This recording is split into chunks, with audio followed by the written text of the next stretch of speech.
Um dos maiores engenheiros brasileiros da época do Império foi um engenheiro militar negro formado na Escola Militar da Praia Vermelha, que deu origem ao Instituto Militar de Engenharia.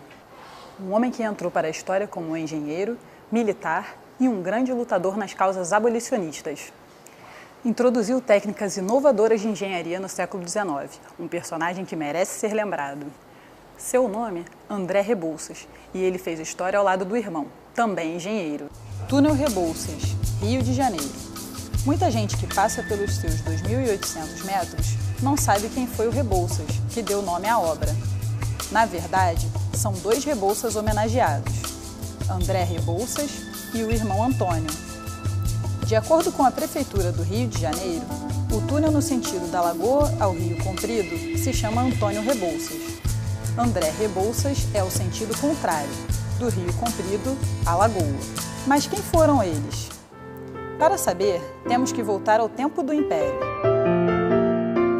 Negros e filhos de uma família baiana de poucos recursos, os irmãos Rebouças nasceram um em 1838 e o outro um ano depois.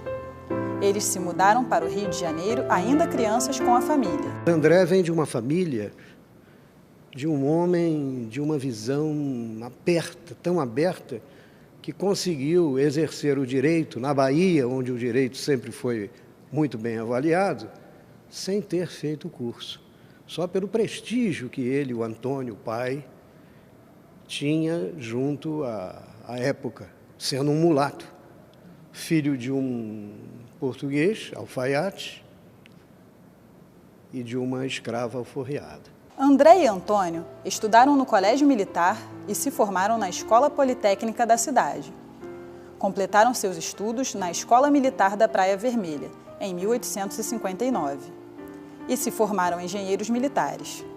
Por sinal, eles são considerados os primeiros engenheiros negros do Brasil. É fundamental para a consciência nacional, não só para a consciência negra, mas para todos os brasileiros, e em particular para as Forças Armadas, onde André e Antônio Rebouças foram um dos pioneiros na defesa do território nacional e chegando mesmo a exercer uma atividade profícua dentro das Forças Armadas, ainda com muito jovem, e quando recebeu uma das suas primeiras missões como engenheiro militar e oficial do Exército para fazer uma inspeção nas fortalezas. André serviu como engenheiro militar na Guerra do Paraguai. Foi o autor de projetos como o dos portos do Maranhão, do Rio Grande do Norte e do Rio de Janeiro. Depois, passou a desenvolver projetos com seu irmão Antônio, que foi responsável pela construção da subida da Serra do Mar, no Paraná, e das docas da Alfândega do Rio de Janeiro. Antônio foi também o idealizador da ferrovia Curitiba-Paranaguá, um dos marcos da engenharia nacional. Mas ele não chegou a realizá-la, porque morreu em 1874, aos 34 anos. André sempre esteve à frente da luta abolicionista. Ajudou na criação da Sociedade Brasileira contra a Escravidão ao lado de grandes nomes, como Joaquim Nabuco e José do Patrocínio, e teve intensa participação na campanha abolicionista. O símbolo que ele constitui junto a essa elite que resolve se bater pela abolição da escravatura é uma imagem muito importante, porque é uma imagem de uma pessoa formada, de uma pessoa de grande valor intelectual e de grande competência no exercício da sua profissão. Isso é importante porque, naquela época, como hoje, reinavam os preconceitos que diziam que os negros não seriam capazes de certos tipos de conhecimentos. André Rebouças também foi membro do Clube de Engenharia, que está fazendo uma homenagem aos irmãos no espaço do museu. Com destaque para André, que foi sócio do clube, fundador da biblioteca e o primeiro responsável por ela. Isso em 1884. A bibliotecária atual do Clube de Engenharia, por sinal, é uma admiradora de André Rebouças. André Rebouças foi engenheiro, foi astrônomo, foi o primeiro bibliotecário, entre aspas, dessa biblioteca, ou seja, o administrador da biblioteca, foi poeta. André Rebouças foi o máximo no Brasil do século XVIII. Ela gosta tanto de André Rebouças que está fazendo uma dissertação de mestrado sobre ele.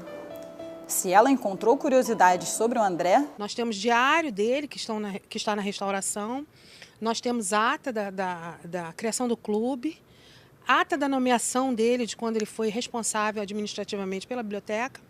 Então, André Rebouças é o ar que eu respiro nesse momento.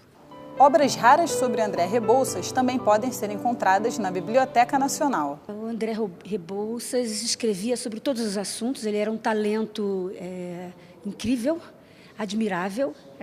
Então você vai encontrar obras de engenharia como obras de cunho social, de caráter político, sobre estradas, ferrovias, navegação, mas sempre com uma ênfase. Todo o texto dele, mesmo o texto científico, tinha um caráter, uma abordagem bastante social, né? Ele tinha uma preocupação muito grande com o conforto, com a condição humana. André Rebouças era um grande amigo da família imperial. Tanto que, com a proclamação da República, ele saiu do Brasil junto com Dom Pedro II e sua família. Foi correspondente do The Times de Londres, depois foi para a França e para a África. Mas seu fim acabou sendo triste. Vai para Funchal, Ilha da Madeira, e é ali que ele falece. Ele falece absolutamente desgostoso da vida.